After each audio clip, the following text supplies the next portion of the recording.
তো আজকে আমরা এখানে দেখুন, এখানে আমি দাগ দিয়ে রেখেছি যে ধ্বনি তীর চিহ্ন দিয়ে বর্ণ দিয়েছি। এর কারণ হলো যে ধ্বনি থেকেই আমাদের বর্ণ উৎপন্ন হয়।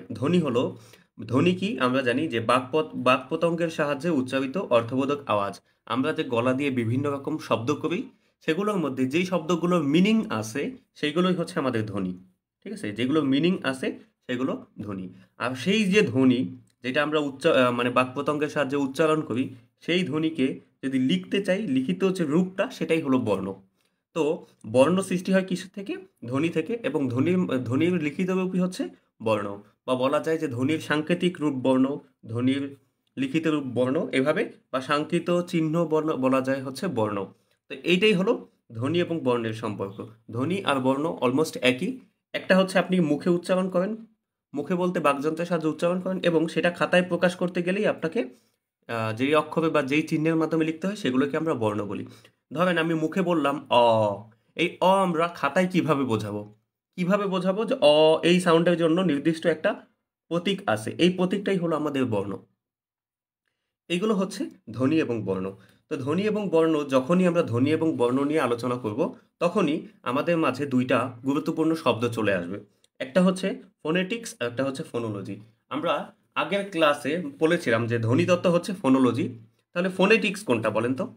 ফোনেটিক্স হলো এই যে ধ্বনির পরিভাষা, ধ্বনি যে উৎপন্ন করেছে যে অঙ্গগুলো, এবং ধ্বনির শ্রেণীকরণ করে, ধ্বনির স্বরূপ বিশ্লেষণ করে, এই অংশটা যেই অংশে আলোচনা করা হয় সেগুলো হচ্ছে ফোনেটিক্স ইংরেজিতে।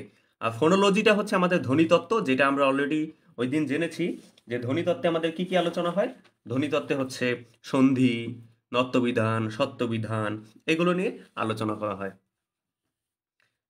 তাহলে ধ্বনি ব্যবস্থার ইতিহাস ও পরিবর্তন নিয়েও কোথায় আলোচনা করা হয়? এই ফোনোলজিতেই কিন্তু আলোচনা করা হয়। ওকে, তাহলে যখন ধ্বনি আমরা পড়তে যাব, যে প্রত্যেক ভাষারই কিছু মৌলিক ধ্বনি থাকে। মৌলিক ধ্বনি তো বোঝেন, যে যেই ধ্বনিগুলোকে বিশ্লেষণ করলে অন্য কোনো ধ্বনি পাওয়া যায় না। যেই ধ্বনিগুলোকে বিশ্লেষণ করলে অন্য কোনো ধ্বনি পাওয়া যায় না, অর্থাৎ ওগুলো নিজেরাই স্বয়ংক্রিয়, নিজেরাই হচ্ছে স্বয়ংসম্পূর্ণ। ওগুলো ওগুলো হচ্ছে উৎপন্ন করতে অন্য কোনো ধ্বনির সাহায্য প্রয়োজন হয় না। তো বাংলা ভাষায় মৌলিক ধ্বনি আছে দুই রকমের। বাংলা ভাষায় মৌলিক ধ্বনি দুই রকম। আমরা জানি যে বর্ণ যেহেতু দুই রকম, এই যে বর্ণ আমরা দুই রকম পড়ছিলাম না, স্বরবর্ণ, ব্যঞ্জন বর্ণ। তো বর্ণ কোথা থেকে আসছে? বর্ণ তো ধ্বনি থেকেই আসছে। যেহেতু এইটা স্বরবর্ণ আছে এবং ব্যঞ্জন বর্ণ আছে, তাহলে অবশ্যই এটা স্বরধ্বনিও থাকবে এবং ব্যঞ্জন ধ্বনিও থাকবে। তাহলে সেইটাই হলো বাংলার মৌলিক ধ্বনি দুই প্রকার, একটা হলো স্বরধ্বনি, একটা হলো ব্যঞ্জন ধ্বনি। তো স্বরধ্বনি কোনটা এবং ব্যঞ্জন ধ্বনি কোনটা, এগুলো আমরা একটু আলোচনা করি। আমরা স্বরবর্ণ কিন্তু চিনি। স্বরবর্ণ কোনগুলো? এই যে স্বরয়া, স্বরয়া, রস্বই, রস্যু। এগুলো স্বরবর্ণ কিভাবে হলো? এগুলো স্বরধ্বনি থেকে স্বরবর্ণ হইছে। তাহলে স্বরধ্বনিটা আমাদের আগে বোঝাটা খুব প্রয়োজন।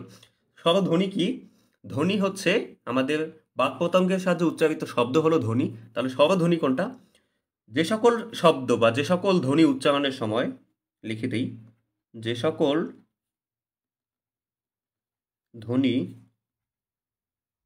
উচ্চারণের সময় বাক্পতঙ্গের কোথাও বাধাপ্রাপ্ত হয় না, বাক্পতঙ্গের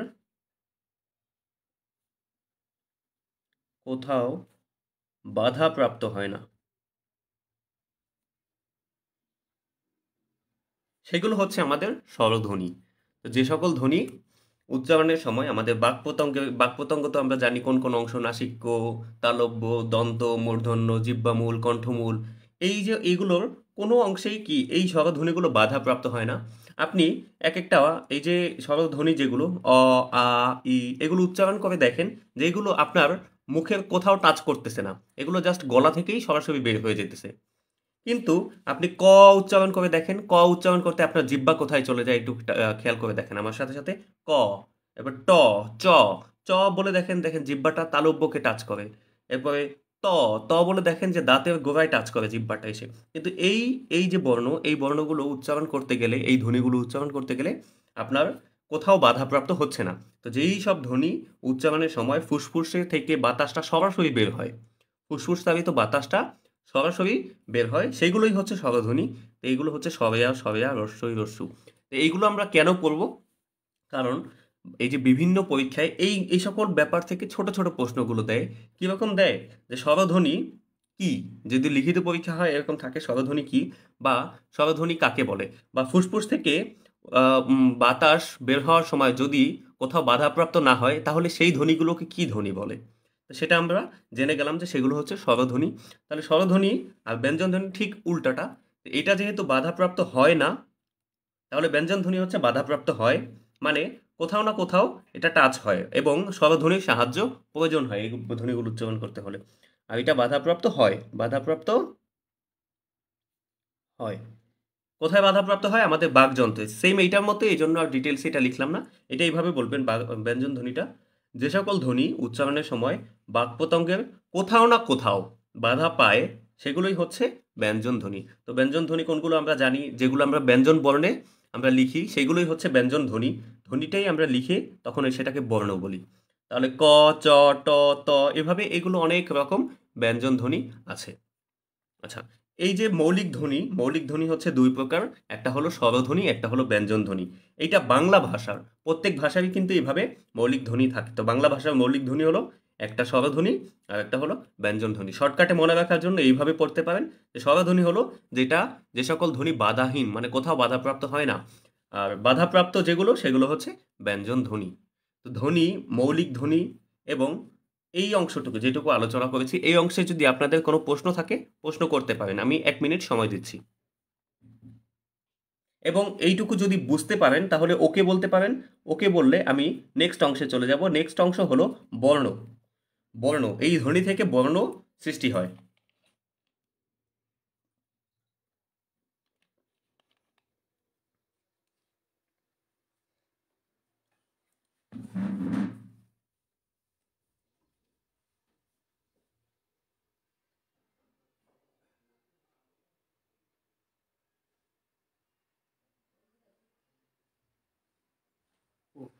এটা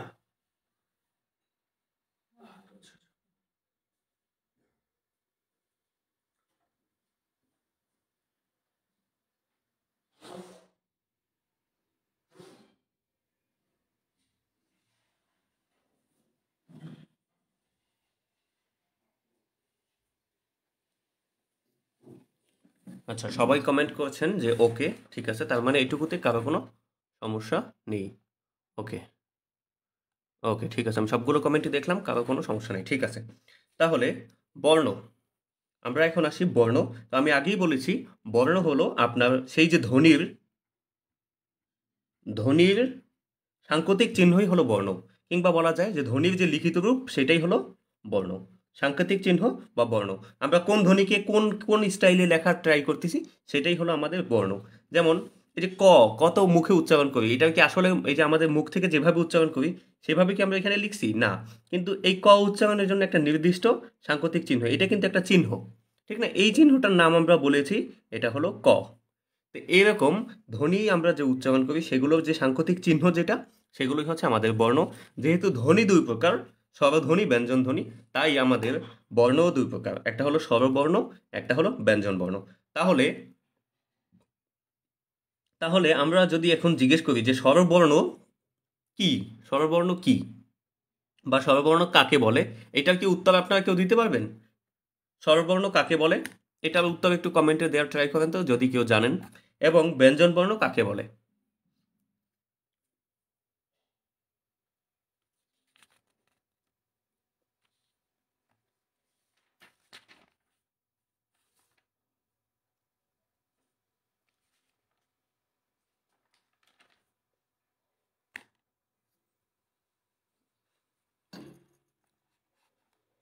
ওকে, কোনো কমেন্ট দেখতে পাচ্ছি না। আচ্ছা, ঠিক আছে, আমি তাহলে বলে দিচ্ছি। দেখেন, আমরা এই যে স্বরধ্বনি যে উচ্চারণ করি, সেই স্বরধ্বনি, যে সকল ধ্বনি মুখ থেকে বা বাতাস, ফুসফুস থেকে বাতাস বের হওয়ার সময় কোনো বাধাপ্রাপ্ত হয় না, সেগুলো হচ্ছে স্বরধ্বনি। সেই স্বরধ্বনির যে লিখিত রূপ সেটাই হলো স্বরবর্ণ। স্বরধ্বনির লিখিত রূপকে লিখিত রূপকে স্বরবর্ণ বলে। এখন স্বরধ্বনি কোনগুলো সেটা তো আমরা জানি। স্বরধ্বনি হলো সরেয়া, সরেয়া রস্বই। তো এগুলো আমরা কিভাবে লিখবো? লিখতে হলে এইভাবে সরেয়, সরেয়া, রস্বই, দীর্ঘই, হ্রস্ব, এভাবে যতগুলো আছে এইগুলো হচ্ছে স্বরবর্ণ। এই যে অনেকে উত্তর দিয়েছেন কমেন্টে, এখন দেখতে পাচ্ছি কমেন্টগুলো।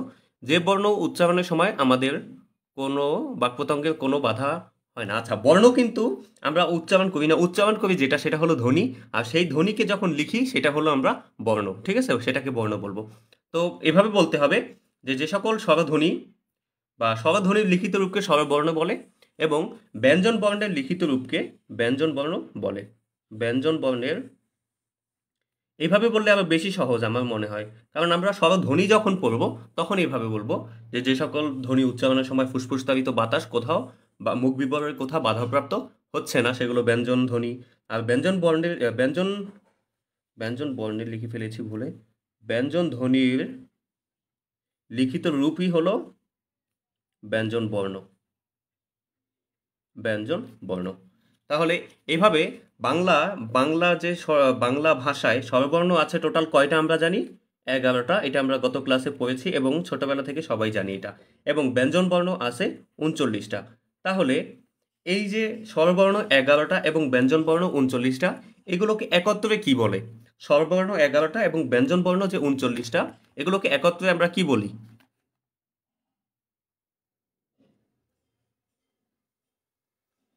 আচ্ছা, সুমন আরএস বলেছেন যে আজকের ক্লাসের লিঙ্কে গেলে জাস্ট কমেন্টগুলো দেখা যাচ্ছে। এইটার কারণ হতে পারে যে লিঙ্কে ঢুকলে আপনাকে সরাসরি ফেসবুকে না নিয়ে এসে ব্রাউজারে নিয়ে যায়। আপনার ফোনে যদি ব্রাউজারে নিয়ে যায় এবং সেখানে লগ ইন করা না থাকে তখন হচ্ছে এইরকম সিস্টেম হতে পারে। তো আপনি লিঙ্কে না ঢুকে আমার মতে আপনি হচ্ছে আমাদের যে এলজিডি জব প্রিপারেশন গ্রুপ, এই গ্রুপে এসে সরাসরি আপনি হচ্ছে দু একটা স্ক্রল করলেই লাইভটা পেয়ে যাবেন। সবসময় এইভাবে দেখবেন, এভাবে বেশি বেটার। আচ্ছা, তো বিদ্যুৎ মণ্ডল বলেছেন যে বর্ণ উচ্চারণের সময় বাক্যতঙ্গের কোথাও বাধাপ্রাপ্ত হয় না তাকে স্বরবর্ণ বলে। যে বর্ণ বাধাহীনভাবে উচ্চারণ করা যায় তাকে স্বরবর্ণ বলে। যেই ধ্বনি বাধাহীনভাবে উচ্চারণ করা যায় সেগুলো হচ্ছে স্বরধ্বনি, নট স্বরবর্ণ। স্বরবর্ণ কোনটা? স্বরবর্ণ হলো সেই যে স্বরধ্বনির লিখিত রূপ, সেটা হলো স্বরবর্ণ। ধ্বনি আর বর্ণের মধ্যে এইটুকুই পার্থক্য। ধ্বনি হচ্ছে আমরা উচ্চারণ করি আর বর্ণ হচ্ছে আমরা লিখি। হ্যাঁ, সবাই কমেন্ট করেছেন যে বর্ণমালা বলি, রাইট। তাহলে আমরা এখানে উত্তর পেয়ে গেলাম যে বর্ণমালা কি। এই প্রশ্নের উত্তর আপনাদেরকে আলাদাভাবে আর করতে হলো না, আপনারা অলরেডি জেনে গেছেন। তো বাংলা বর্ণমালায় কয়টা বর্ণ আছে? বাংলা বর্ণমালায় এই যে 11 আর 39, 39 এবং 11, তাহলে মোট 50টা বর্ণ আছে। বাংলা বর্ণমালায় মোট 50টা বর্ণ আছে। তাহলে বর্ণমালা কি? বর্ণমালায় হচ্ছে স্বরবর্ণ এবং ব্যঞ্জন বর্ণের যে সমষ্টি সেটাই হচ্ছে বর্ণমালা। বর্ণমালা খুব সুন্দর একটা নাম। ওকে, তাহলে আমরা এই পর্যন্ত বুঝতে পেরেছি স্বরবর্ণ, ব্যঞ্জন বর্ণ এগুলো আমরা মোটামুটি বুঝতে পেরেছি। যদি কারো কোনো সমস্যা থাকে সেটা কমেন্টে জানাতে পারেন, যদি না থাকে তাহলে ওকে কমেন্ট করতে পারেন।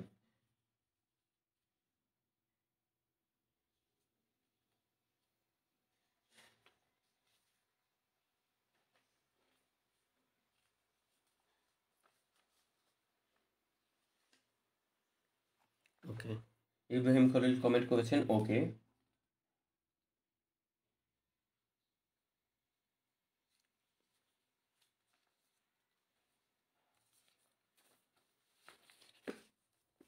ওকে, এখন আপনাদের জন্য অত্যন্ত গুরুত্বপূর্ণ একটা অংশ। এই অংশটা সবাই খুব মনোযোগ দিয়ে দেখবেন, কারণ এই অংশটা থেকে আপনাদের চাকরি পরীক্ষায় অনেক অনেক বেশি প্রশ্ন আসে। আমি আগেই যদি প্রশ্নগুলো দেখাই তাহলে আপনারা একটু গুরুত্বটা বুঝতে পারবেন।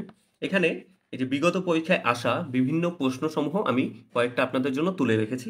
এখানে প্রশ্নগুলো একটু দেখলে, খেয়াল করলে দেখবেন যে কি বলেছে। ক থেকে ম পর্যন্ত ধ্বনিকে কি বলা হয়? ক থেকে ম পর্যন্ত যে ধ্বনি সেগুলোকে কি বলা হয়? ম বর্ণ কোথায় উচ্চারিত হয়? পরাশ্রয়ী বর্ণ কি? নাসিক্য বর্ণ কোনগুলো?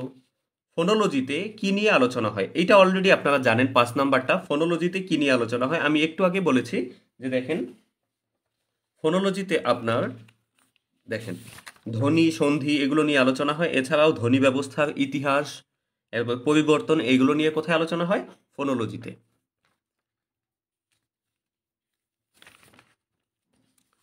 তারপরে বলেছে ব্যঞ্জন বর্ণকে কয়টি ভাগে বা কয়টি বর্গে ভাগ করা যায়? বাংলা ভাষার মৌলিক স্বরধ্বনি কয়টি? এটার উত্তর কিন্তু অলরেডি আপনারা জানেন যে মৌলিক স্বরধ্বনি কয়টি। বাংলা ভাষার হ্রস্ব স্বর কতটি? এভাবেও থাকতে পারে যে দীর্ঘ স্বর কতটি? আবার যৌগিক স্বরধ্বনি কয়টা সেটা থাকতে পারে, মৌলিক ব্যঞ্জন ধ্বনি কয়টা সেটা থাকতে পারে। তারপরে বলেছে বাংলা ভাষার মৌলিক স্বরধ্বনি কতটি। এই যে এটা সেম প্রশ্ন, তো এইটাই আমরা দিয়ে দিচ্ছি যে মৌলিক ব্যঞ্জন ধ্বনি কতটি, ব্যঞ্জন ধ্বনি কতটি। এরপর বলেছে ওই ধ্বনির সৃষ্টি হয়েছে কোন দুইটি ধ্বনির মিলনে। এগুলো হচ্ছে প্রশ্ন, তো এই প্রশ্নগুলোর উত্তর আমরা এই অংশে পেয়ে যাব। এরকম আরও অনেক প্রশ্নের উত্তর এই অংশে আমরা পাবো, যেগুলো অনেক অনেক বেশি ইম্পর্টেন্ট। সো সবাই ফোকাস করেন এখানে। যে উচ্চারণের স্থানের ভিত্তিতে বাংলা ভাষার ব্যঞ্জন ধ্বনির যে ক থেকে ম পর্যন্ত 25টা ধ্বনি, ক থেকে ম পর্যন্ত এখানে আমি সিরিয়াল বাই লিখেছি, ক খ গ এভাবে উচ্চারণ করলে 25টা ধ্বনি হয়। এই 25টা ধ্বনিকে একসাথে বলা হয় স্পর্শধ্বনি। 25টা ধ্বনিকে একসাথে বলা হয় কি, স্পর্শধ্বনি। তো এই প্রশ্নটা অনেক বেশি ইম্পর্টেন্ট যে স্পর্শধ্বনি কোনগুলো, যে ক থেকে ম পর্যন্ত যে 25টা ধ্বনি এদেরকেই বলা হয় স্পর্শধ্বনি। এই স্পর্শধ্বনি 25টাকে 5টা ভাগে ভাগ করা হয়েছে। কয়টা ভাগে? 5টা ভাগে। তো এটা একটা প্রশ্ন যে বাংলা ভাষায় স্পর্শধ্বনিকে কয়টি ভাগে বা কয়টি বর্গে ভাগ করা হয়েছে, বর্গ থাকুক বা ভাগ থাকুক এই একই প্রশ্ন। এটা হলো 5টি ভাগে বা 5টি বর্গে ভাগ করা হয়েছে। এটা আপনারা সবাই জানেন, কিন্তু যেটা জানেন না সেটা হলো যে এটা মনে রাখার সিস্টেমটা সবাই সহজে বুঝতে পারেন না, বা এগুলো এলোমেলো হয়ে যায়, ঠিক না? তো আজকের ক্লাসে সেটা আপনাদের হবে না, আর আজকের ক্লাসের পর সেটা ঠিক হয়ে যাবে। এখানে দেখুন যে এই যে 5টা ভাগে ভাগ করা হয়, এগুলোর মধ্যে 5টা ভাগের নাম দিয়েছে যে ক বর্গীয় ধ্বনি হচ্ছে এই 5টা, চ বর্গীয় ধ্বনি এই 5টা, ট বর্গীয় ধ্বনি এই 5টা, ত বর্গীয় ধ্বনি এই 5টা, আর প বর্গীয় ধ্বনি হলো এই 5টা। ক খ গ ঘ উ এই সিরিয়ালের যে 5টা এগুলোকে বলা হয় ক বর্গীয়। কি বলা হয়? ক বর্গীয়। আর উচ্চারণের স্থান অনুসারে যদি স্থান হিসেবে করেন তাহলে এগুলো কণ্ঠ থেকে উচ্চারিত হয়, এই জন্য এগুলোকে কণ্ঠধ্বনিও বলা হয়। কি বলা হয়? কণ্ঠধ্বনি। এবং এই যে চ বর্গীয় যেগুলো চ ছ জ ঝ ইয় এগুলো তালব্য থেকে উচ্চারিত হয় বিধায় এগুলোকে বলা হয় তালব্য ধ্বনি। এরপর ট বর্গীয় ধ্বনি ট ঠ ড ঢ ন মূর্ধন্য, এগুলো হচ্ছে মূর্ধন্য ধ্বনি, কারণ মূর্ধন্য থেকে উচ্চারিত হয়। আচ্ছা, তারপরে হলো মূর্ধন্য, যদি অনেকে না বোঝেন মূর্ধন্য কোনটা, সেটা হলো পশ্চাৎ দন্তমূল, মানে দাঁতের যে মূলের তার পেছনের অংশটাই হলো মূর্ধন্য। তাহলে ত বর্গীয় ধ্বনি কোনগুলো? ত বর্গীয় ধ্বনি হলো ত থ দ ধ ন, এগুলো হচ্ছে দন্তধ্বনি। আর প ফ ব ভ ম এগুলো হচ্ছে ওষ্ঠধ্বনি। হ্যাঁ, এখন বলেছেন আলামিন রহমান বলেছেন যে এগুলো পিডিএফ করে দিন। হ্যাঁ, অবশ্যই পিডিএফ করে দেবো, তবে পিডিএফ তো এগুলো তো আপনারা বইয়েও পাবেন, তবে আমি যে ব্যাপারগুলো বোঝাচ্ছি সেগুলো একটু বোঝার ট্রাই করেন। পিডিএফ অবশ্যই দেবো, সমস্যা নেই। সেটা হলো এই যে ক চ ট ত প এগুলো যদি ভুলে যান, এইটা মনে রাখার জন্য সহজ সিস্টেম হলো কচুটা পাতো। কচুটা পাতো, এখানে 5টা ওয়ার্ড আছে, মানে 5টা বর্ণ আছে। এই 5টা বর্ণ থেকে আমাদের 5টা বর্গ হয়, যেমন ক থেকে ক বর্গীয়, চ বর্গীয়, ট বর্গীয়, প বর্গীয়, ত বর্গীয়, এই হলো 5টা। তো এইটা শুধু যদি মনে রাখে যে কচুটা পাতো, তাহলে আমরা বুঝতে পারবো যে এখানে 5টা বর্গ আছে। ক বর্গীয়, এরপর হলো চ বর্গীয়, তারপর হলো ট বর্গীয়, তারপরে ত, তারপরে প। তো এই সিরিয়ালটা একটু জাস্ট আগে নিয়ে নেবেন, বা পাতবেগে তাপ বলতে পারেন। হ্যাঁ, আপনাদের ইচ্ছা যেভাবে আপনারা মনে রাখতে পারেন, কোনো সমস্যা নেই। এই যে 5টা বর্গের, এই 5টা একটু খেয়াল রাখতে হবে যে সিরিয়াল কিন্তু যখনই চ শুরু হয়েছে চ বর্গীয়, তখন চ থেকে ইয় পর্যন্ত এই 5টা বর্ণ। যখনই ট শুরু হয়েছে ট থেকে মূর্ধন্য পর্যন্ত 5টা বর্ণ, ট ঠ ড ঢ ন, তারপরে ত থেকে ত থ দ ধ ন, এইভাবে। তো এগুলোর এই যে নামটা, এই নামটা অনেকে ভুলে যান যে কণ্ঠধ্বনি কোনটা, তালব্য ধ্বনি কোনটা, তারপর হচ্ছে মূর্ধন্য ধ্বনি কোনটা, দন্তধ্বনি কোনটা। এটার এটার সিরিয়ালটা বা এটা মনে রাখার জন্য সিস্টেমটা হলো এটা এটা দিয়ে বলতে পারেন যে কত দাও মা, কত দাও মা। এটা যেমন কণ্ঠধ্বনি, তালব্য ধ্বনি, দন্তধ্বনি, ওষ্ঠধ্বনি, মূর্ধন্য ধ্বনি। যদি এটা সিরিয়াল বাই নাই, কিন্তু 5টা ধ্বনি আপনার খুব সহজে এখানে হচ্ছে আপনি মনে রাখতে পারবেন যে কণ্ঠধ্বনি, তালব্য ধ্বনি, দন্তধ্বনি, ওষ্ঠধ্বনি, আর হচ্ছে মূর্ধন্য ধ্বনি। ওষ্ঠধ্বনি কোনটা? ওষ্ঠধ্বনি হলো, ওষ্ঠ মানে ঠোঁট, ঠোঁট থেকে যেগুলো উচ্চারিত হয়, যেমন আপনি প ফ এগুলো উচ্চারণ করে দেখেন, এগুলো আপনার দুইটা ঠোঁট একসাথে এরকম ম্যাচ হয়, প ফ ব, এভাবে। তো এগুলো হচ্ছে ওষ্ঠধ্বনি। এবং ওষ্ঠধ্বনি পর্যন্ত বুঝতে পেরেছেন। আর একটা আছে যেটা, সেটা হলো নাসিক্য ধ্বনি। এই যে উপর থেকে পাঁচটা এই পাশে, এই পাঁচটাকে বলা হয় নাসিক্য ধ্বনি। নাসিক্য কেন বলা হয়? কারণ এগুলো উচ্চারণের সময় নাকে বাঁধে। আপনি উচ্চারণ করে দেখেন, উও, ইও, ন, ন, ম, এগুলো সব হচ্ছে আপনার নাকে টাচ করে, মানে নাসারন্ধ্রকে টাচ করে, এজন্য এগুলোকে বলা হয় নাসিক্য ধ্বনি। এবং এই তিনটাও কিন্তু আছে নাসিক্য ধ্বনির মধ্যে, যে অনস্কর, ও, চন্দ্রবিন্দু, চাঁদ। এই চন্দ্রবিন্দু যখনই আপনি কোথাও উচ্চারণ করেন, তখন কিন্তু নাকে বাঁধিয়ে তারপর উচ্চারণ করতে হয়, যার উপর চন্দ্রবিন্দু থাকে, ঠিক না? তো এই হচ্ছে আমাদের স্পর্শধ্বনি পাঁচটা। এই স্পর্শধ্বনিগুলো অনেক অনেক বেশি ইম্পর্টেন্ট। এখান থেকে অলরেডি আপনারা ৫-৬টা প্রশ্নের উত্তর পেয়ে যাবেন, যেই প্রশ্নগুলো আমাদের ছিল। আর বর্ণ থেকে প্রশ্ন আসলে সবার আগে এইখান থেকে, এই টপিকটা থেকে আসে। এই টপিকটা নিয়ে আর কোনো আলোচনা করতে হবে কিনা, বা কোথাও কোনো বুঝতে সমস্যা হচ্ছে কিনা, আপনারা একটু জানাবেন। এগুলো কিন্তু আপনাদের বাসায় প্রচুর প্র্যাকটিস করতে হবে। এখানে আমি বলে দিচ্ছি, সহজ লাগতেছে, বুঝতেছেন, ভাবতেছেন যে নোট দেখলেই হয়ে যাবে, কিন্তু না, এগুলো কিন্তু বুঝে বুঝে পড়তে হবে। এবং এই যে সিরিয়ালটা মেনটেন করার জন্য আপনাকে আরও ভালো মানে নিজেদের ট্রিক্স খুঁজে বের করতে হবে। একটা ট্রিক্স আপনাদেরকে বলি, ধরেন কত মদ ও, কত মদ ও, এভাবে কিন্তু আপনি মনে রাখতে পারেন যে কতে ক কণ্ঠধ্বনি, ততে হচ্ছে দেখুন কত মদ ও, মানে আপনি মদ দেখে ধরেন অবাক হয়ে গেলেন, তাহলে কথে কণ্ঠধ্বনি, ততে তালব্য ধ্বনি, মতে মূর্ধন্য ধ্বনি, দতে দন্তধ্বনি, অতে ওষ্ঠধ্বনি। এভাবে করে আপনি মনে রাখতে পারেন। কিন্তু এই সিরিয়ালটা মেনটেন করা খুবই জরুরি, কারণ আপনি ক খ যেটা, এটা কণ্ঠধ্বনি যদি আপনি বলে ফেলেন ভুল করে এটা মূর্ধন্য ধ্বনি, তাহলে তো শেষ, তাহলে আর এত কিছু শিখে কোনো লাভ হইল না। এই পর্যন্ত কি বুঝতে পারছেন? হ্যাঁ, লুবাবা সাফাত সাবা বলেছেন গাজী মিজানুর রহমান স্যারের একটা বই আছে আমার কাছে, এটাতেই সব কিছু আছে। এইটা শুধু গাজী মিজানুর রহমান স্যারের বই না, এটা সব বইই আছে। আপনার ক্লাস 7 থেকে শুরু করে ক্লাস 10 পর্যন্ত ইন্টারের বইয়েও অনেক সময় এই বর্ণ নিয়ে আলোচনা থাকে। হ্যাঁ, ইন্টারের বইও আছে, এগুলো সব ক্লাসের ব্যাকরণ বইই আছে। তো কোন কোন বই থেকে আপনি পড়তেছেন সেটা আপনার অত বেশি ইম্পর্ট্যান্ট না, কিন্তু আপনি যেই বই থেকে পড়েন, বুঝে বুঝে পড়েন, সেটা হলো সব থেকে বেশি ইম্পর্ট্যান্ট, ঠিক আছে? তো এইখান থেকেও আপনি চাইলে, আমি যে পিডিএফ করে দিব, এইভাবে অনেক সাজিয়ে গুছিয়ে লিখেছি, এবং মুখস্থ করার জন্য বা শর্টকাটে মনে রাখার জন্য যে ট্রিক্সগুলো আপনাদের দেখিয়েছি, আপনারা বিভিন্ন বই থেকেও এইভাবে পড়তে পারেন। এতে করে আপনার নিজের স্কিল বাড়বে, ঠিক না? অবশ্যই। গাজী মিজানুর স্যারের বই কিন্তু খুব ভালো, তো আপনারা চাইলে ফলো করতে পারেন, কোনো সমস্যা নেই। তবে যার কাছে নাই, তারা এক্সট্রা কেনা দরকার নেই। তারা হচ্ছে যে বোর্ড বইগুলো হচ্ছে, যেমন ক্লাস 9-10-এর যে একটা বোর্ড বই আছে, বাংলা ব্যাকরণ পুরনো, সেইটা থেকে ফলো করতে পারেন। সেটা অনেক ভালো লিখছে সেই বইটা। আর সেই বইটা থেকে যখন আপনাদের বিভিন্ন জব এক্সামে পরীক্ষা প্রশ্নগুলো আসে, সেই বইটা থেকেই প্রশ্নটা করে। এটা আপনারা জেনে খুব ভালো লাগবে, যে সেই বইটা যদি কেউ ভালোভাবে কমপ্লিট করেন, তাহলে আপনাদের হচ্ছে জব এক্সামে বাংলা ব্যাকরণ থেকে আর কোনো চিন্তা থাকবে না। এইগুলো আমরা সেই বইয়েরই আলোচনা, একটু ডিটেলস, হয়তো বইয়ে ডিটেলস এগুলো নেই, তো আমি একটু ডিটেলসে আপনাদেরকে বুঝিয়ে দিচ্ছি। এই পর্যন্ত যদি কোনো কারো সমস্যা থাকে, তাহলে সেটা কমেন্ট করে জানাতে পারেন।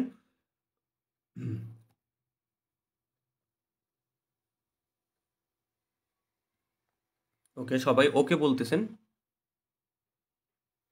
ওকে, লাজু মনে বলেছেন যেভাবে আমি বললাম সেভাবেই নাকি বেটার লাগছে তার কাছে। ঠিক আছে, হ্যাঁ, এভাবে আপনি মনে রাখতে পারবেন। তাহলে কি আমরা জানি যে কত দাও মা, এটা যদি আমি নাও, এটা এটা যদি নাও আমি মনে রাখি বা ভুলে যাই, এটা কিন্তু আরো, এটা সহজ। এটা আমি আগেই দিতে চাচ্ছিলাম, কিন্তু দেইনি এই কারণে যে এখানে মদ আবার উচ্চারণ করতে হয়। তো কেউ আবার নেগেটিভলি নিয়েন না, এটা আমরা জাস্ট আমাদের মনে রাখার একটা ট্রিক্স। কত মদ ও, ঠিক না? কণ্ঠধ্বনি, তালব্যধ্বনি, মূর্ধন্যধ্বনি, দন্তধ্বনি, ওষ্ঠধ্বনি। আবার এখানে কচুটা তাপ, মানে হয়তো গরম কচু মিন করলো, ঠিক না? ধরেন কণ্ঠধ্বনি, সরি কণ্ঠ না, কবর্গীয়, চবর্গীয়, টবর্গীয়, তবর্গীয়, পবর্গীয়, এই যে একটা সিরিয়াল, এই সিরিয়ালটা আপনারা খাতায় লিখে নিতে পারেন, বা এটা থেকে অন্য কোনো একটা মানে শব্দ বা বাক্য বের করে নিতে পারেন, যেটা আরো বেশি মিনিংফুল হবে, আরো বেশি মনে থাকবে। ওকে, সবাই বলেছেন ওকে, তার মানে এই অংশটুকু ওকে। এখন দেখেন এইখানে আমি লিখে রেখেছি যে অনিষ্কর, এরপরে হচ্ছে চন্দ্রবিন্দু, আবার কিছু থাকে বিসর্গ, এগুলোকে বলা হয় পরাশ্রয়ী বর্ণ। এগুলোকে কেন পরাশ্রয়ী বর্ণ বলা হয়? কারণ চিন্তা করে দেখেন যে এই যে অনিষ্কর কিন্তু কোথাও একা বসে না, শুধু অনিষ্কর দিয়ে কোনো কিছু মিন করে করে না। কিন্তু যখন এর সামনে আপনি একটা বর্ণ বসাবেন, যেমন ঢং, ঢ বসালেন, তখন এটা একটা মিন করে ঢং, ঠিক না? এই যে অনস্কর, এটা কখনোই একা বসে না কোথাও, এজন্য এইটাকে বলা হয় পরাশ্রয়ী বর্ণ, মানে অন্য কাউকে আশ্রয় করতে হয় একে। এ যদি ইউজ হতে চায় যে আমি হ্যাঁ ইউজ হব, তার নিজের কোনো এর একা একা কোনো ক্ষমতা নেই, এ অন্য কারো উপরেই হচ্ছে আশ্রয় নেবে। মানে আমরা যেমন এক ধরনের গাছ চিনি না, পরগাছা, যে অন্য গাছের উপরে আশ্রয় নেয়, সেই রকম। বা পরজীবী থাকে না, যে অন্য কোনো জীবের উপরে আশ্রয় নেয়, সেটা হলো পরজীবী। তো এইগুলো, এই বর্ণগুলো অন্য কোনো বর্ণের সাহায্য নেয় বিধায় এগুলো হচ্ছে পরাশ্রয়ী বর্ণ। এগুলো আরও কি কি আছে, যেমন বিসর্গ, চন্দ্রবিন্দু। বিসর্গ যেমন দুঃখ, এই যে দুঃখ, এখানে আমরা বিসর্গ ইউজ করি না, দেখেন দুঃখ, এই বিসর্গ আলাদাভাবে কোনো ইউজ নেই, কিন্তু এই কোনো একটা বর্ণের সাথে বসলে এ কোনো মিনিং প্রকাশ করে। আবার চন্দ্রবিন্দু তো এটা ভালোই জানেন, যখন আপনি চাঁদ উচ্চারণ করতে যাবেন এখানে চন্দ্রবিন্দু দিবেন, কিন্তু শুধু চন্দ্রবিন্দু দিয়ে কি আপনার কোনো কিছু মিন করে? করে না। এইগুলো গেল আমাদের পরাশ্রয়ী বর্ণ। পরাশ্রয়ী বর্ণ কয়টা তাহলে? পরাশ্রয়ী বর্ণ হচ্ছে তিনটা। কয়টা? তিনটা। এটা কিন্তু প্রশ্নে থাকে যে পরাশ্রয়ী বর্ণ কয়টা। এটা এখানে এই যে দেখেন ৩ নম্বর প্রশ্নটা দেখুন, পরাশ্রয়ী বর্ণ কি কি? কি কি আমরা জানলাম যে অনিষ্কর, বিসর্গ আর হচ্ছে চন্দ্রবিন্দু। এই তিনটা হচ্ছে আমাদের পরাশ্রয়ী বর্ণ। এখন এগুলো যেমন ব্যঞ্জন ধ্বনিতে যেমন উচ্চারণের স্থান অনুসারে এই ৫টা বর্গে ভাগ করা হয়েছে, এবং এগুলোর কণ্ঠগুলোকেও মানে উচ্চারণের স্থান অনুসারে এই যে কত মদ ও এইভাবে ৫টা অংশে ভাগ করা হয়েছে, তেমনি স্বরবর্ণেও আছে এই ভাগগুলো। তবে স্বরবর্ণগুলো অত বেশি ইম্পর্ট্যান্ট না, মানে পরীক্ষায় কম আসে, তাই এটা নিয়ে আমি অল্প আলোচনা করব। আর এইটা অনেক বেশি ইম্পর্ট্যান্ট, পরীক্ষায় অনেক বেশি আসে, তাই এটা আপনারা যখন বাসায়ও পড়বেন অনেক বেশি পড়বেন। তো কণ্ঠ স্পর্শ স্বরধ্বনিগুলো আমি একটু জাস্ট আপনাদেরকে বুঝিয়ে দিই, জাস্ট বলে দিই, ঠিক আছে? সবেয়, সবেয়া এগুলো হচ্ছে কণ্ঠ। কণ্ঠ হচ্ছে জিহ্বামূল যেটা, সেখানে। তো কণ্ঠধ্বনি বা জিহ্বামূলীয় ধ্বনি বলে। রস্বই, দীর্ঘই এগুলো তালব্য ধ্বনি। রি এটা হলো পশ্চাৎদন্তমূলীয় ধ্বনি, এবং রস্যু, দীর্ঘ এগুলো ওষ্ঠধ্বনি। এ, ওই এগুলো কণ্ঠ তালব্য ধ্বনি। ও, ঔ এগুলো হচ্ছে কণ্ঠ ওষ্ঠ ধ্বনি। ঠিক আছে? কণ্ঠ ওষ্ঠ মানে একই সাথে কণ্ঠে এবং ওষ্ঠ দুই একই সাথে উচ্চারণ হয়, কণ্ঠ এবং ওষ্ঠ। ও, ঠিক আছে? দুইটাই একই সাথে উচ্চারণ হয়, ও, ঔ এগুলো উচ্চারণ করার সময় দেখবেন আপনার এই মানে শব্দটা আসছে হচ্ছে, ধ্বনিটা আসছে একদম কণ্ঠ থেকে, মানে গলার ভিতর থেকে আসছে, এবং সাথে সাথে আপনার ওষ্ঠ মানে ঠোঁটকেও এর সাথে একটা গোলাকৃতি প্রদান করতে হচ্ছে। ও, দেখেন ঠোঁট যদি ও এরকম গোল না করেন তাহলে কিন্তু ও উচ্চারণ হয় না, অ, না হয় না, গোল না করলে উচ্চারণটা হয়ে যায় অ, ঠিক না? তাহলে ও, ঔ এগুলো হচ্ছে কণ্ঠ ঔষ্ঠ।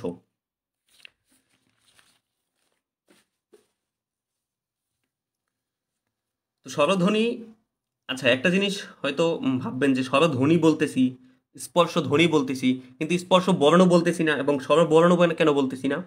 এই যে আমরা বলেছি যে স্বরধ্বনি যেটা, এটার লিখিত রূপই হচ্ছে স্বরবর্ণ, এবং স্পর্শ ধ্বনির লিখিত রূপই হচ্ছে স্পর্শ বর্ণ। তো যদি আপনার স্পর্শ বর্ণও আসে, যে স্পর্শ বর্ণ কোনগুলো, তো ক থেকে ম পর্যন্ত যে 25টা বর্ণ এগুলোই স্পর্শ বর্ণ, ঠিক না?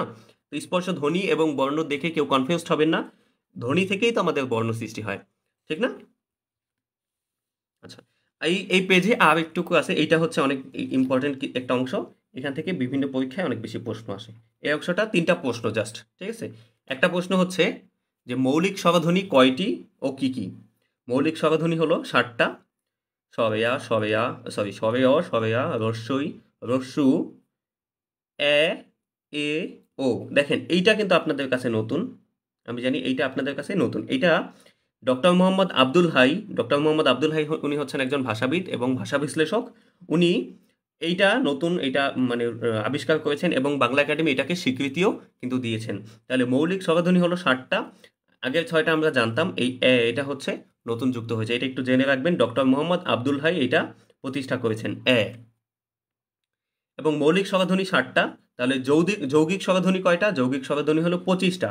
আমি কিন্তু যৌগিক স্বরধ্বনি গত ক্লাসে আলোচনা করেছিলাম, যেমন আই, এই আই হলো যৌগিক স্বরধ্বনি, আই এগুলো যৌগিক স্বরধ্বনি। যৌগিক স্বরধ্বনি কি, মৌলিক স্বরধ্বনি কি সেটা আগে বোঝেন, যে যেগুলো একা একাই উচ্চারিত হচ্ছে সেগুলো হচ্ছে মৌলিক স্বরধ্বনি। আর যৌগিক স্বরধ্বনি হলো যেগুলো একা উচ্চারণ হতে পারে না, অন্য অন্য কারো সাহায্য লাগে। যেমন এই যে আই, এখানে কি দেখুন আ আছে, ইও আছে, মানে সরেয়া আছে, রস্বই আছে, আই দুইটা মিলে আই হয়েছে। এবং আয় এটা কিভাবে উচ্চারণ হয় বলি না, আয় এদিকে আয়, এই আয় হলো সরেয়া এবং এর সমষ্টি। যেহেতু এখানে সমষ্টিকতা আছে এবং যৌগিকতা আছে, তাই এগুলোকে বলা হয় যৌগিক স্বরধ্বনি। তো বাংলা ভাষায় মৌলিক স্বরধ্বনি 7টা, যৌগিক স্বরধ্বনি 25টা, এবং মৌলিক ব্যঞ্জন ধ্বনি হচ্ছে 30টা। মৌলিক ব্যঞ্জন ধ্বনি হচ্ছে 30টা। আচ্ছা, অভিজিৎ কমেন্ট করেছেন যে এটা কোন বর্ণের। আচ্ছা, এটা কোন বর্ণের? খণ্ডত এটা কোন বর্ণের? আচ্ছা, এটা একটা ভালো প্রশ্ন করেছেন।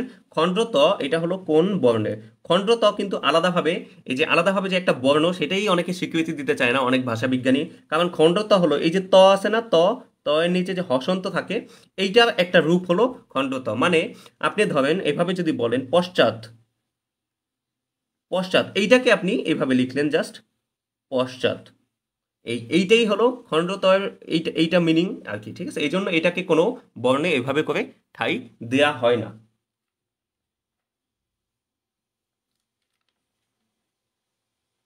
আচ্ছা, আশা করি আপনি আপনার উত্তর পেয়েছেন অভিজিৎ। আচ্ছা, এর কাজ কি? এর কাজ আছে একটা, ধরেন আপনি কোনো কিছু বুঝতেছেন না, তখন বলেন এইরকম একটা উচ্চারণে কিন্তু ইউজ করা হয়।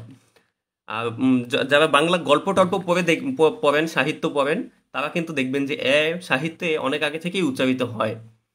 আচ্ছা, একামনি বলেছেন পরীক্ষা আছে একটু পরে। ওকে, রেকর্ডেড ক্লাস দেখে নিব এখন, যাই ভাই, আল্লাহ হাফেজ। ওকে, আল্লাহ হাফেজ, কোনো সমস্যা নেই। রেকর্ডেড ক্লাস এই জন্যই যে আপনাদের যে কোনো ব্যস্ততার কারণে যদি ক্লাস মিস হয়ে যায়, অবশ্যই আপনারা রেকর্ডেড ক্লাস দেখার সুযোগ পাবেন। আচ্ছা, এই পর্যন্ত এখানে আমরা 3টা ইম্পর্টেন্ট জিনিস শিখলাম। এটা থেকে প্রশ্ন থাকে, একটু খেয়াল করেন। মৌলিক স্বরধ্বনি হলো 60টা, যৌগিক স্বরধ্বনি 25টা, মৌলিক ব্যঞ্জন ধ্বনি 30টা। এইটা অনেক বেশি আসে পরীক্ষায়, যে মৌলিক ব্যঞ্জন ধ্বনি কয়টা? 30টা।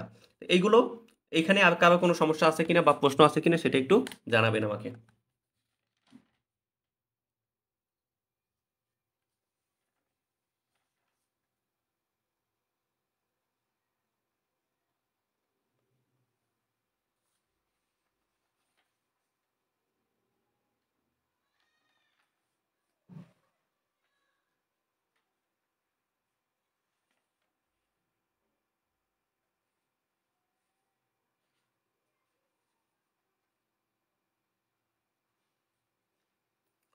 ওকে, সৌরভ আকন্দ কমেন্ট করেছেন ওকে, মাহমুদুল হক ওকে, বিদ্যুৎ মন্ডল ওকে। জি,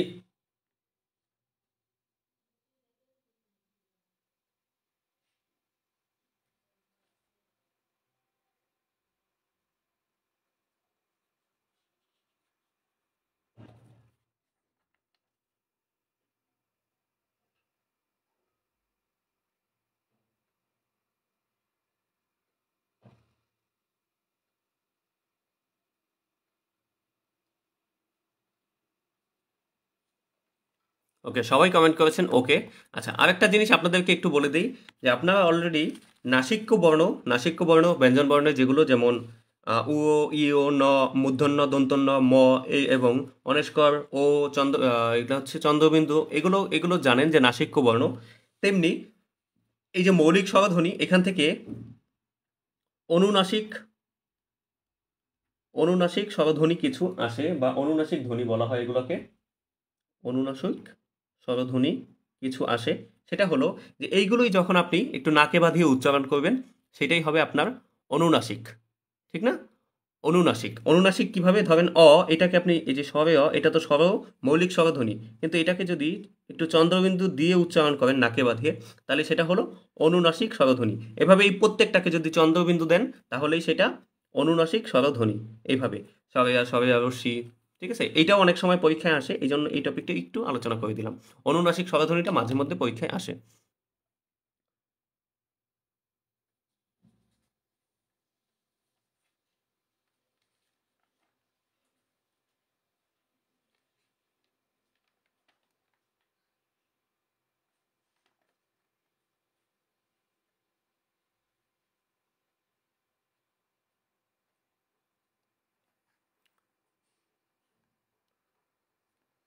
আচ্ছা, কয়েকটা কমেন্ট আছে দেখতে পাচ্ছি, যে মৌলিক ব্যঞ্জনধ্বনি 30টা কি কি? ওকে, মৌলিক ব্যঞ্জনধ্বনি 30টা হলো, এখানে অলরেডি অনেকগুলো আছে, এই যে দেখতে পাচ্ছেন এখানে অলরেডি 25টা পাইছেন, এখানে 3টা পাইছেন, 28টা। এরপরে আরও আছে 2টা, সেই 2টা আমি জানিয়ে দিচ্ছি।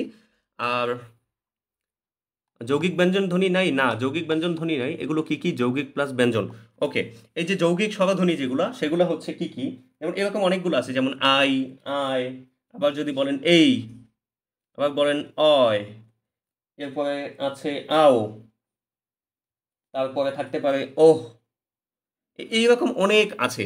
যদি আপনারা এগুলোর ডিটেলস চান, আপনারা এই যে কোনটা কি কি এটা আপনাদের হচ্ছে মানে পরীক্ষায় আসবে না, তবে যদি আপনারা চান, যেহেতু কৌতূহল ফিল করতেছেন, এটা খুবই ভালো কথা, এইগুলোর ডিটেলস যদি চান, সেটা হচ্ছে প্রত্যেকে যে যার বাংলা ব্যাকরণ বইয়ের এই যৌগিক স্বরধ্বনি অংশে আসবেন, ধ্বনি স্বরধ্বনি অংশে প্রত্যেকের বইয়ে এটা আছে, ঠিক আছে? একটু ডিটেলসে দেখে নেবেন, এরকম 25টা আছে। এগুলো মানে ডিটেলসে আমরা এখন দেখলে সময় নষ্ট, কারণ এগুলো থেকে পরীক্ষা আসবে না। কিন্তু আপনারা যেহেতু কৌতূহল প্রকাশ করতেছেন, অবশ্যই এটা যে যার বইয়ে দেখে নিতে পারবেন, কোনো সমস্যা নেই, ঠিক আছে? আচ্ছা, তাহলে আশা করি সবাই সবার উত্তর পেয়েছেন। ওকে, এই টপিকে কি আরো কারো কোনো প্রশ্ন আছে, বা আমি যেভাবে বললাম যে বই থেকে দেখে নেবেন, তাতে কি কারো কোনো সমস্যা আছে? কারণ এগুলো থেকে আসলে এই 25টা মুখস্থ করার কোনো প্রয়োজন নেই, জাস্ট বোঝাটা প্রয়োজন আপনাদের, যে এই যে কোনগুলো আপনাদের যৌগিক স্বরধ্বনি হচ্ছে, কোনগুলো মৌলিক ব্যঞ্জনধ্বনি। মৌলিক ব্যঞ্জনধ্বনি তো অলরেডি জানেন যে এগুলো হচ্ছে আমাদের মৌলিক ব্যঞ্জনধ্বনি। এগুলোকে আমরা প্রথম 25টাকে 5টা বর্ণে ভাগ করেছি, এবং পরে 5টা হচ্ছে আছে যেগুলোকে আমরা ভাগ করি নেই। এগুলো হচ্ছে কিছু আছে নাসিক্য বর্ণ, কিছু আছে অনুনাসিক বর্ণ, ঠিক না? আচ্ছা, আচ্ছা, এই পর্যন্ত একটু কমেন্ট করে জানাবেন, একটু দ্রুত কমেন্ট করবেন। আর ভিডিও কোয়ালিটি কি খারাপ দেখা যাচ্ছে? আমি যেহেতু একটু মুভ করতেছি, তাতে কি খারাপ হচ্ছে কিনা কোনো?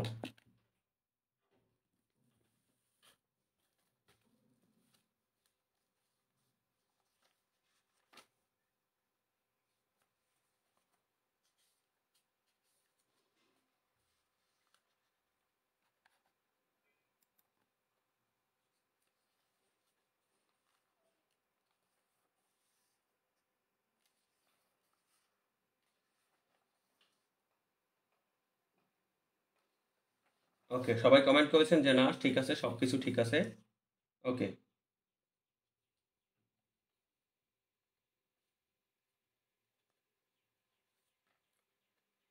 ওকে, তাহলে না সমস্যা নেই, ব্যাকরণ থেকে দেখতে হবে। হ্যাঁ, বাংলা ব্যাকরণের অংশটা একটু জাস্ট একটু চোখ বোলাবেন, এটা আপনাদের মুখস্থ করা কোনো প্রয়োজন নেই, জাস্ট একটু দেখবেন যে কোনগুলো কিভাবে সৃষ্টি হচ্ছে। যেমন এইটা কিভাবে সৃষ্টি হয়েছে, এটা একটু মাথায় নেবেন, তার মানে বুঝতে পারতেছেন এখানে এ এবং রশ্মি দুইটা মিলে এই সৃষ্টি হয়েছে। এইভাবে যৌগিক সমাধানগুলো একটু দেখবেন, এগুলো দেখলেই বুঝতে পারবেন, এগুলো মুখস্থ করা কোনো প্রয়োজন নাই, ঠিক আছে? ওকে, তাহলে আমরা পরবর্তী অংশে চলে যাচ্ছি। পরবর্তী অংশটা হলো, আচ্ছা, দীর্ঘস্বর হ্রস্বস্বর এটাও আছে। এখন আমরা কিছু প্রশ্নের উত্তর দিতে পারতেছি কিনা একটু দেখি। যে এখানে 1 নম্বরে প্রশ্নটা আমরা একটু দেখি, যে ক থেকে ম পর্যন্ত যে ধ্বনি, এগুলোকে কি বলা হয়? ক থেকে ম পর্যন্ত ধ্বনিকে কি বলা হয় আপনারা বলেন তো, কমেন্ট করে উত্তর জানান তো। এখন এখন এগুলো দেখবেন, খুব মজা লাগতেছে। ক থেকে ম পর্যন্ত ধ্বনিকে কি বলা হয়?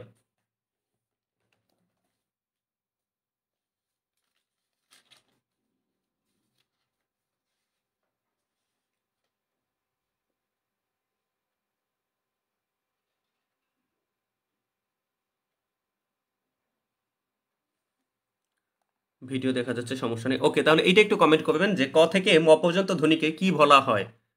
মৌলিক ব্যঞ্জন ধ্বনি না। ক থেকে ম পর্যন্ত ধ্বনি কিন্তু মৌলিক ব্যঞ্জন ধ্বনি না। মৌলিক ব্যঞ্জন ধ্বনি তো 30টা। মৌলিক ব্যঞ্জন ধ্বনি হলো 30টা, কিন্তু ক থেকে ম পর্যন্ত 25টা। এই 25টাকে কি বলা হয় বলেন তো, একটু মনে করেন।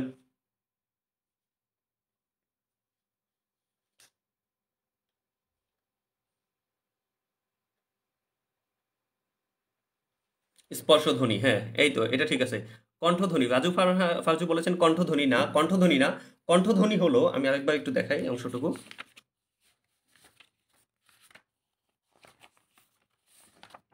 হ্যাঁ, এই যে 25টা, এই 25টাকে একসাথে বলে স্পর্শধ্বনি। স্পর্শধ্বনির আরো নাম আছে, যেমন স্পৃষ্ট ধ্বনি বা স্পর্শ ব্যঞ্জন ধ্বনি বলতে পারে, কিংবা স্পৃষ্ট ব্যঞ্জন ধ্বনি বলতে পারে। কিন্তু এটা এই সব একই রকম, স্পষ্ট ধ্বনি, স্পৃষ্ট ব্যঞ্জন ধ্বনি বা স্পৃষ্ট ধ্বনি এরকম হবে। কিন্তু কণ্ঠধ্বনি কোনটা? কণ্ঠধ্বনি হলো 5টা। এগুলো হচ্ছে ক, খ, গ, ঘ, ও। আচ্ছা, বাকি সবাই কমেন্ট করেছেন যে স্পর্শধ্বনি। মিতু আক্তার, সাবিনা ইয়াসমিন, তৌকির আহমেদ, মাহমুদুল হক, এরপর হচ্ছে নুসাইবা তানজিল, এরা সবাই আগে আগে কমেন্ট করেছেন স্পর্শধ্বনি। সাখাওয়াত, কৌশিক দাস, হ্যাঁ, তাহলে সবাই এটা ঠিক উত্তর দিয়েছেন।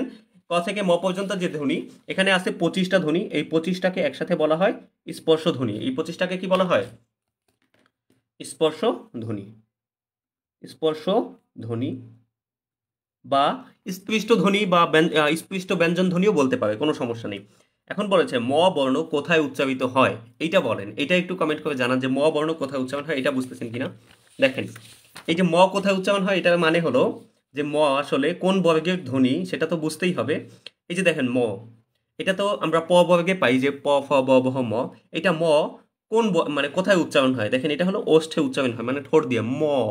ম দেখেন দুই ঠোঁট একসাথে হয়ে তারপর ছাড়তে হয় ম। এগুলো হচ্ছে ওষ্ঠধ্বনি। তাহলে ম কোথায় উচ্চারিত হয়? ম বর্ণ কোথায় উচ্চারিত হয়? ওষ্ঠে।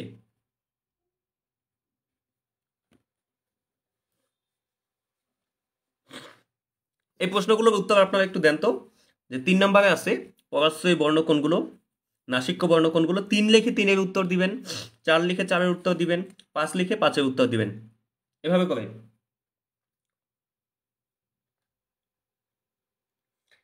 মাহমুদুল হক বলেছেন নাসিক্য। না, ম তো নাসিক্য না। নাসিক্য হ্যাঁ হ্যাঁ, ম নাসিক্য ঠিক আছে, কিন্তু উচ্চারণ হয় ওষ্ঠে। ম কিন্তু নাসিক্য ধ্বনি, যেহেতু এই 5টা নাসিক্য, কিন্তু উচ্চারণের স্থান হলো ওষ্ঠধ্বনি, ঠিক না?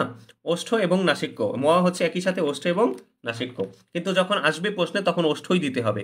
আলাদাভাবে যদি নাসিক্য জিজ্ঞেস না করে তাহলে আপনার নাসিক্য অ্যান্সার করার দরকার নেই। যখন দুইটাই অপশনে থাকবে তখন ওষ্ঠই হলো বেটার অ্যান্সার। অবশ্যই ওষ্ঠ যদি না থাকে তখন নাসিক্য দিতে হবে।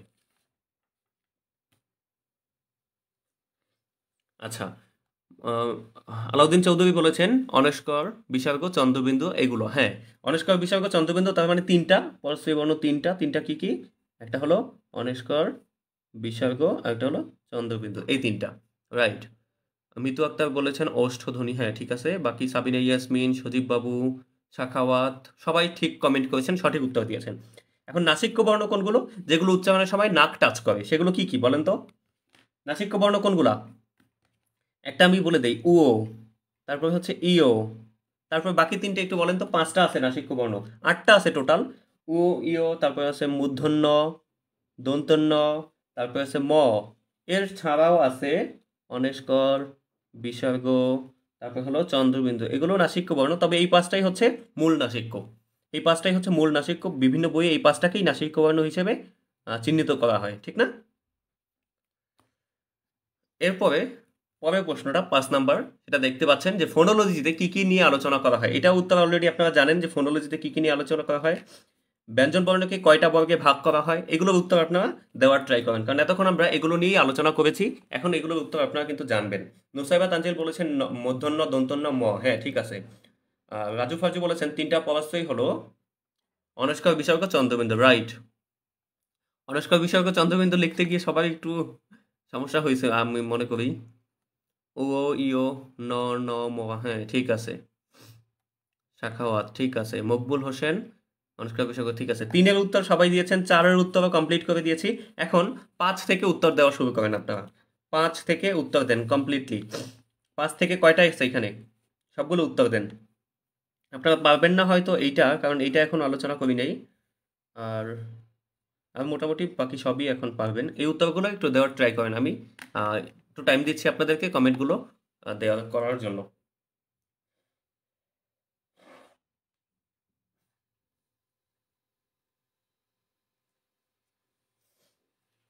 ধ্বনিতত্ত্ব। হ্যাঁ, ফোনোলজি হচ্ছে বাংলায় তো ধ্বনিতত্ত্ব। এই ধ্বনিতত্ত্বে কি কি নিয়ে আলোচনা করা হয় সেটা কিন্তু অলরেডি আপনারা জানেন। আগের ক্লাসেও পড়েছেন, আজকের ক্লাসেও একটু বলে দিয়েছি। এটা হাইড আউট বলেছেন, দেখতে পারছি। হাইড আউট মনে হয় মাত্র জয়েন করেছেন, এই জন্য হচ্ছে লাইভের প্রথম থেকে উনি দেখতে পাচ্ছেন এখন। মোহাম্মদ রামিন বলেছেন 5-এর 5। 5-এর 5 কি? ফোনোলজিতে কি নিয়ে আলোচনা করা হয়? ফোনোলজিতে কি নিয়ে? ধ্বনিতত্ত্ব। এমসি মিতু বলেছেন ধ্বনিতত্ত্বে। না, ধ্বনিতত্ত্বে উত্তরটা হবে না। ফোনোলজি বাংলায় হচ্ছে ধ্বনিতত্ত্ব। তো ধ্বনিতত্ত্বতে কি নিয়ে আলোচনা করা হয় সেটা হলো প্রশ্ন। কি নিয়ে আলোচনা করা হয় সেটা তো আপনারা জানেন, যে সন্ধি, তারপরে আর কি কি ছিল সেগুলো একটু বলেন তো দেখি সবাই মনে করে। আর আজকেও বলেছি যে ধ্বনিতত্ত্বে বিশ্লেষণগুলো করা হয়, কি কি বিশ্লেষণ সেগুলো একটু বলেন। এই যে দেখেন, ফোনোলজি। ফোনোলজিতে ধ্বনি ব্যবস্থার ইতিহাস ও পরিবর্তন সম্পর্কে আলোচনা করা হয়, এবং সন্ধি বিন্যাস সম্পর্কে আলোচনা করা হয়, এবং আরও কি কি নত্যবিধান, সত্যবিধান, এগুলো নিয়ে আলোচনা করা হয়। এগুলো হচ্ছে ফোনোলজি বা ধ্বনিতত্ত্বের খেলা। ফোনোলজি বা ধ্বনিতত্ত্ব এইগুলো নিয়ে খেলে, ঠিক না? ওকে, তাহলে এটার উত্তর আপনারা পেয়েছেন যে কি কি নিয়ে। সন্ধি, নত্যবিধান,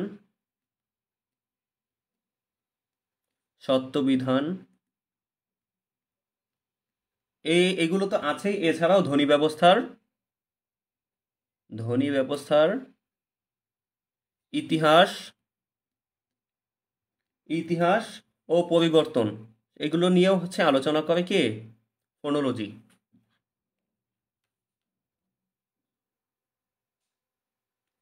ওকে, তারপর 6 থেকে উত্তরগুলো করেন, 6, 7, 8, 9, 10।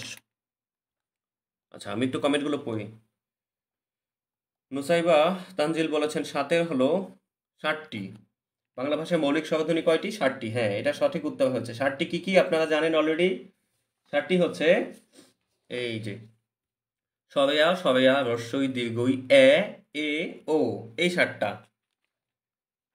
লাজুমণি তারও আগে কমেন্ট করেছেন 6 হলো 5টি ব্যঞ্জন বর্ণকে 5টি বর্গে ভাগ করা যায়। ঠিক, 5টি বর্গে ভাগ করা যায়। আর সাথে হচ্ছে 60টি। সঠিক উত্তর। আচ্ছা, বিদ্যুৎ মণ্ডল বলেছেন সন্ধি, নত্যবিধান, সত্যবিধান। হ্যাঁ, ঠিক আছে, তবে বানান কিন্তু ভুল হয়েছে। বিদ্যুৎ মণ্ডল বানান খেয়াল করবেন। নত্যবিধানে এটা মূর্ধন্য, আর সত্যবিধানে সেটা হলো মূর্ধন্য স। তিনামণি ইতিহাস, শুধু ইতিহাস না, কার ইতিহাস সেটাও বলতে হবে। ধ্বনি ব্যবস্থার ইতিহাস এবং পরিবর্তন। ওকে, সন্ধি, ইতিহাস, ধ্বনি, লিখিত বর্ণ আলোচনা হয়। ইতিহাস, সন্ধি, হ্যাঁ ঠিক আছে। ধ্বনিতত্ত্বে সন্ধি, নত্যবিধান, সত্যবিধান এগুলো আলোচনা হয়। রাইট, মকবুল হোসেন ঠিক বলেছেন। কৌশিক দাস ঠিক বলেছেন। তিনারা সবাই ঠিক বলেছেন। হ্যাঁ, 6 নম্বর বলেছেন রায়হান আফসান বলেছেন 6 নম্বর 3 ভাগে ভাগ করা যায় না। ব্যঞ্জন বর্ণকে কয়টা বর্গে ভাগ করা যায় একটু আগে আমরা পড়ছি, সেটা হলো এই যে 5টা বর্গে ভাগ করা যায় ব্যঞ্জন বর্ণ। একই উত্তর, ঠিক আছে। বিভিন্নভাবে দিতে পারে এই প্রশ্নটা। আমি কিন্তু যখন এটা বলেছি তখন বলেছি যে এটা অনেকভাবে প্রশ্নটা দেয়, ঘুরায় পাছায়। সবটার উত্তর কিন্তু 5, যেভাবেই দেখ একই, ঠিক না? 5টি বর্গে ভাগ করা যায়। আচ্ছা, নয়ন বলেছেন ভাই এখনই ক্লাসে আসলাম। আচ্ছা, এখনই ক্লাসে আসলেন, আমাদের বাংলা ক্লাস অলরেডি শেষ হয়ে গেছে। আমরা 10টায় ক্লাস শুরু করছি, 11টা বেজেই গেছে অলমোস্ট। তো আপনার অবশ্যই ক্লাসটা পুনরায় দেখতে হবে প্রথম থেকে। এই ক্লাস শেষ হলে পুনরায় প্রথম থেকে দেখবেন। তিনামণি অ্যান্সার করেছেন 8টি। 8টি না 4টি কি লিখেছেন আমি নট শিওর, একটু কনফার্ম করবেন তিনামণি। 30টি। 30টি। বাংলা ভাষার মৌলিক ব্যঞ্জন ধ্বনি কয়টি? হ্যাঁ, মৌলিক ব্যঞ্জন ধ্বনি হলো 30টি। ঠিক আছে। ওকে, নুসাইবা তানজিল বলেছেন 10-এর অ, ই। হ্যাঁ, এখানে বলেছে ওইকে যদি আমরা বিশ্লেষণ করি তাহলে পাবো সবেয় প্লাস রস্বই, এই দুইটা মিলে ওই ধ্বনির সৃষ্টি হয়েছে। ঠিক।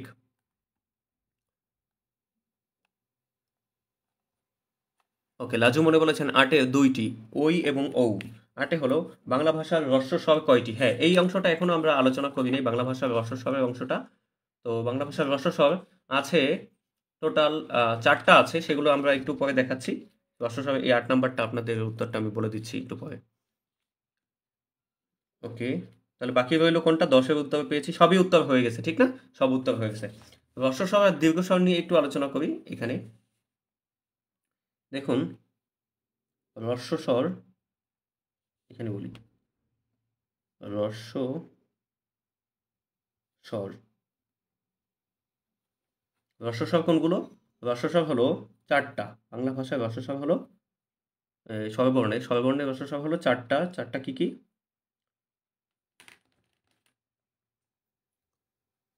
রস্বই, রস্যু, সবেয়, আর হচ্ছে রি। এই 4টা, সবেয়, রস্বই, রস্যু, রি, এই 4টা হলো হ্রস্ব স্বর। এবং দীর্ঘ স্বর কোনগুলো? দীর্ঘ স্বর হলো 7টা। দীর্ঘ স্বর কয়টা? 7টা। সেই 7টা কি কি? সেই 7টা হলো সবেয়, দীর্ঘ ই, দীর্ঘ উ, এ, ওই, ও, ও। 1, 2, 3, 4, 5, 6, 7, এই 7টা। এখন অনেকে প্রশ্ন করতে পারেন যে আহ, হ্রস্ব স্বর কি, দীর্ঘ স্বর কি? হ্রস্ব স্বর আর দীর্ঘ স্বর দুইটা একই জিনিস, কিন্তু একটু উচ্চারণের একটা হলো উচ্চারণ একটু কম সময় হয়, একটা উচ্চারণ একটু দীর্ঘ সময় হয়। যেমন আমরা যদি বলি যে ইলিশ, ধরেন এখানে বললাম ইলিশ, আর এখানে বললাম ধরেন, এখানে কি বললাম, ধরেন দিন বললাম, দিন। এই দিন মানে কিন্তু এই দিন না, এই দিন মানে এই দিন না। আচ্ছা, এই দিন আর এই দিনের মধ্যে পার্থক্য কি? দেখেন, দুইটাই উচ্চারণ করতেছি দিন, কিন্তু একটা বলতেছি দিন, আরেকটা বলতেছি দিন। এটা হলো দিন আল ইসলাম, এইটা দিন আল ইসলাম, এইটা সেই দিন, ঠিক না? দিনের পথে আসো, মানে ইসলামের পথে আসো, এরকম বোঝায়। আর এই দিন মানে হলো দিন রাতের যে দিন, সেই দিন। এখন মাহমুদুল হক কমেন্ট করেছেন বাংলা লিখতে পারি না, তাই অ্যান্সার করতে পারি না। সমস্যা নাই, আপনি বাংলিশেই অ্যান্সার করেন, কোনো প্রবলেম নেই, আমরা বুঝে নিব। আসাদুল্লাহ সিফাত বলেছেন আটে হলো 60টি, হ্যাঁ ঠিক আছে, আটে রসস্বর 60টি, ঠিক না? রসস্বর 4টি, দীর্ঘস্বর হলো 60টি। এই যে এখানে দেখেন, রসস্বর হলো 4টি, দীর্ঘস্বর হলো 60টি। তো রসস্বরটা একটু বলি, যেই সমস্ত স্বর উচ্চারণের সময় দীর্ঘ উচ্চারণ করতে হয়, যেগুলো উচ্চারণের সময় দীর্ঘ উচ্চারণ করতে হয়, সেগুলো হচ্ছে দীর্ঘ সময়, একটু দীর্ঘ সময় উচ্চারণ করতে হয়, মানে তুলনামূলক এইটার তুলনায় একটু বেশি উচ্চারণ করতে হয়। দেখেন, উচ্চারণ করে দীর্ঘ, কিন্তু এর নাম হলো হ্রস্ব, বুঝতে পেরেছেন? এবং দীর্ঘ স্বর যেহেতু, এটার উল্টাটা কি তাহলে? হ্রস্ব। আচ্ছা, দীর্ঘ মানে হচ্ছে একটু লম্বা, আর হ্রস্ব মানে একটু কম। তো যেটার হ্রস্বস্বর নাম, সে উচ্চারণ হয় আসলে একটু দীর্ঘ সময়, আর যার নাম দীর্ঘস্বর সে উচ্চারণ হয় আসলে একটু অল্প সময়। হ্রস্ব সময়, হ্রস্ব সময় মানে অল্প সময়, অল্প সময় উচ্চারণ হয়, এইটুকুই শুধু পার্থক্য। ধরেন ইলিশ, ইলিশ, এই যে লিশ, এখানে এই লিশ, এখানে একটা আপনি একটু টান, হালকা 1 সেকেন্ড একটু সময় এটার তুলনায় বেশি ইউজ করতে পারবেন। কিন্তু যদি আপনি বলেন ঈদ, ঈদ, এই যে ইলিশ, রস্যই ইলিশ, এই যে রস্যিকার ইউজ করতেছেন, ইতে একটু সময় আপনি স্থায়ী হতে পারতেছেন। কিন্তু এখানে ঈদ যখন বলবেন, ঈদ, ঈদ, এভাবে কিন্তু আমরা বলি না, ঈদ, ঠিক না? এখানে মানে সময়টা অল্প, একদম অল্প, অল্প সময়, অল্প সময়, কিংবা এটাকে হ্রস্ব সময় বলে। এই হ্রস্ব সময়ে উচ্চারণে যেটা যায় সেটা হলো দীর্ঘ স্বর, আর দীর্ঘ সময় যেটা উচ্চারণে যায় সেটা হলো হ্রস্ব স্বর। মানে এটা কিন্তু উল্টা রকম নাম, ঠিক না? এটুকু একটু মনে করবেন।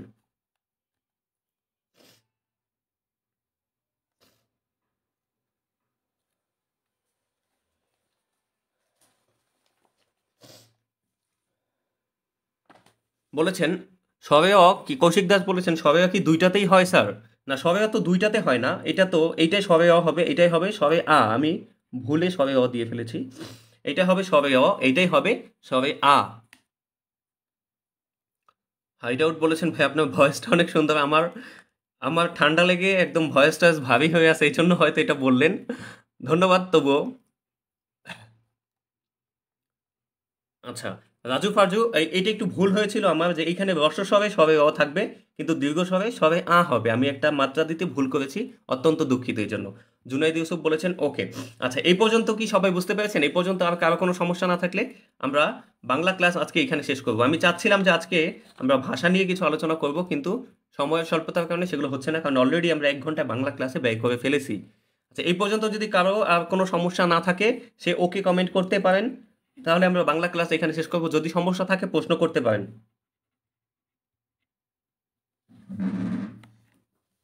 তাহলে এই প্রশ্নটার উত্তর অলরেডি পেয়েছি, যে হ্রস্ব স্বর কয়টি? 4টি। সেগুলো কি কি? সবে অ, রস্বই, তারপর হলো রস্যু, আর হচ্ছে রি, এই 4টা।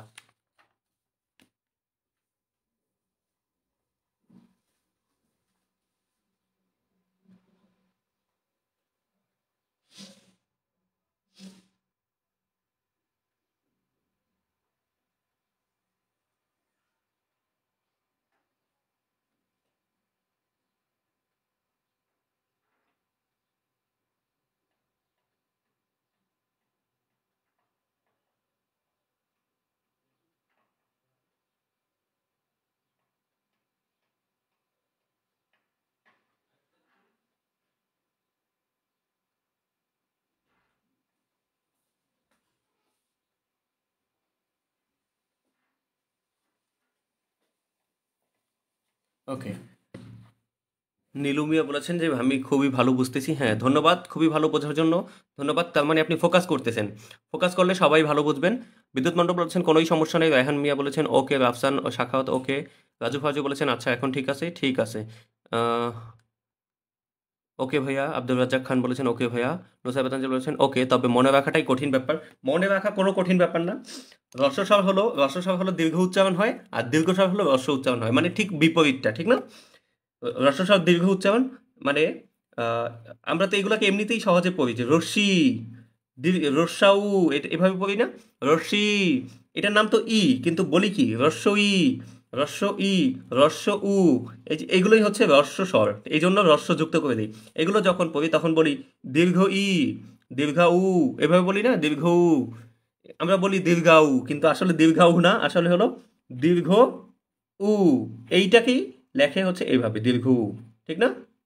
আমরা কিন্তু ছোটবেলা থেকে এগুলো পড়ছি, জাস্ট একটু ফোকাস করতে হবে আর মাথায় নিতে হবে ব্যাপারটা। মাথায় নিলে তখন ব্যাপারগুলো সহজ হয়ে যাবে। ওকে, তাহলে আজকে আমাদের বাংলা ক্লাস এইটুকুই। এখন যে ভিডিওটা দেখলেন এটা ছিল আমার এলজিডি অনলাইন ব্যাচের লাইভ ক্লাসের ভিডিও। এই রকম ভাবেই আমি ক্লাস করাই, এভাবেই আমি বোঝাই, চেষ্টা করি স্টুডেন্টরা যেন সহজভাবে বুঝতে পারে এবং অল্প টাকায় যেন পড়াশোনা করতে পারে। যাদের বেশি বেশি টাকা দিয়ে কোচিং করার ক্ষমতা নাই, সামর্থ্য নাই, তাদের জন্য অনলাইনে এত অল্প টাকায় মাসে 500 টাকায় মাত্র আমি ক্লাস করার ব্যবস্থা করি। ঈদের পর অর্থাৎ কোরবানির ঈদের পর নতুন আরেকটি অনলাইন ব্যাচ চালু হবে, যেটা আমার 23তম অনলাইন ব্যাচ। এই 23তম অনলাইন ব্যাচে আমরা 11 থেকে 20তম গ্রেডের সকল জবের সিলেবাস কমপ্লিট করব। এখানে জবের সিলেবাসটা দেয়া আছে। এই প্যাটার্নে আমরা মাত্র 3 মাসে সম্পূর্ণ সিলেবাস কমপ্লিট করব। 3 মাসেরই কোর্স এটা। 500 টাকা করে 3 মাসের, টোটাল 1500 টাকার কোর্স। এবং এই 3 মাসের কোর্স ফি একত্রে যদি কেউ দেয়, তার জন্য আবার ডিসকাউন্টের ব্যবস্থাও আছে। তো যদি আপনারা কেউ বেসিক থেকে প্রতিটা সাবজেক্টের ক্লাস করতে চান, বাংলা, অঙ্ক, ইংরেজি, এভাবে প্রত্যেকটা ক্লাস একদম বেসিক জিরো লেভেল থেকে আপনি যদি শিখতে চান, তাহলে আপনি আমার সাথে যোগাযোগ করতে পারেন। আপনার অঙ্ক, বাংলা, ইংলিশ, গ্রামারে কোনো কিছু জানতে হবে না আগে থেকে। সব যদি ভুলে গিয়ে থাকেন, এমন যদি হয় যে আপনি যোগ বিয়োগ ছাড়া অঙ্কের কিছুই মনে রাখেননি, ব্যাকরণের টেন্স গ্রামার ছাড়া কিছুই মনে রাখেননি, কোনো সমস্যা নেই। একদম ওই জিরো লেভেল থেকেই ক্লাস শুরু হবে। আপনি জাস্ট আমার সাথে যোগাযোগ করুন। আমার ফেসবুক আইডি এবং হোয়াটসঅ্যাপের লিঙ্ক এখানে দিয়ে রাখলাম। এখানে মেসেজ দিয়ে নির্ধারিত সম্মানী বা কোর্স ফি আমাকে সেন্ড মানি করবেন বিকাশে। এরপর ক্লাসে জয়েন করে ক্লাস শুরু করুন। এবং আপনি যদি চান যে লাইভ ক্লাস 3 মাস সময় আপনার অনেক দেরি হয়ে যাবে বা আপনার এত সময় নেই, আপনি চাইলে রেকর্ড ক্লাসগুলো নিতে পারেন। এই যে রেকর্ড ক্লাসটা করলেন, এইভাবে করে রেকর্ড ক্লাসও নিতে পারেন।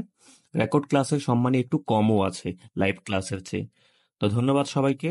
আমি আপনাদের সাথে ছিলাম, কাউসার আহমেদ কুয়াশা। যদি এই ধরনের কন্টেন্ট ভালো লাগে, আপনার ইউটিউবে এই ধরনের কন্টেন্ট আপনি চান নিয়মিত, আমার চ্যানেলটি সাবস্ক্রাইব করে নোটিফিকেশনের বেল আইকন ক্লিক করে রাখবেন। এবং এই যে ভিডিওটা, এটা একটু পারলে শেয়ার করবেন, আপনার আশেপাশে বন্ধু বান্ধব ভাই বোন সবার মাঝে ছড়িয়ে দিবেন। ধন্যবাদ। আসসালামু আলাইকুম।